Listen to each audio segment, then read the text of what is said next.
கிறிஸ்து பிறப்பு விழா என்றால் பகிர்தல், மற்றவுடன் பகிர்ந்து கொள்வது. நாங்கெல்லாம் ஏழைங்க, நாங்கெல்லாம் பகிர்ந்து சொல்லக்கூடாது.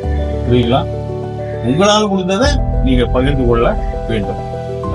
இத பத்தி அன்னை தெரசா தெரியுமா உங்களுக்கு?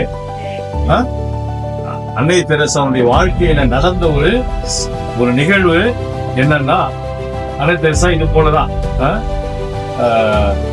ஒரு வீட்டுல 2-3 நாள் பட்னி இருந்திருக்காங்க. அவங்களுக்கு கொஞ்சம் அரிசி எல்லாம் வாங்கிட்டு போய் அவங்க கொடுத்து, குழந்தைங்க எல்லாம் பட்னியா இருக்கிறீங்களா, எங்க போய் உதவியை கேட்டு நீங்க சாப்பாடு போட வேண்டியதான பிள்ளைங்களுக்கு அப்படின்னு சொல்லி அவங்களுக்கு அரிசி எல்லாம் வாங்கி கொடுத்துருக்காங்க. அன்னை தெரசா அவங்க வீட்டுல இருக்கும் போதே இந்த அம்மா வீட்டை விட்டு வெளியே போறாங்க. போயிட்டு கொஞ்ச நேரம் கொடுத்தா வராங்க.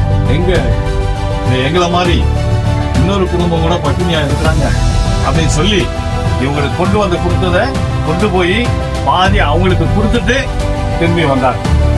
இது அன்னை தெரசா பொய்யெல்லாம் சொல்லிருக்க மாட்டாங்க.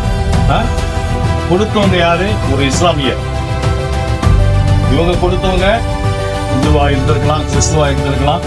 ஆனா இன்னொரு இஸ்லாமிய குடும்பம் அங்க நம்மள போற பட்டினியா இருக்குது அப்படின்னு தெரிஞ்சுக்கிட்டு போய் அவங்க இதான் உண்மையான பிற நலம் அப்படின்றது.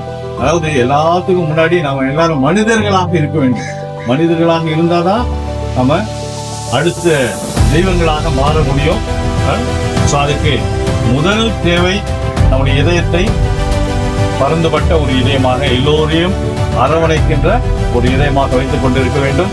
இந்த டாக்டர் ஐயா, அதுக்கு மரகதம் அந்த அம்மா பேர்ல அவங்க நல்லா இருந்திருப்பாங்க நினைக்கிறேன்.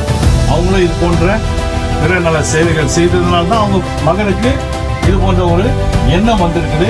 அவருடைய பெயரால அவர் செய்கிறார். கிடியன். சோ அவருக்கும் என்னுடைய ஒரு அனைவரின் சார்பாக நன்றிகளையும் வாழ்த்துக்களையும்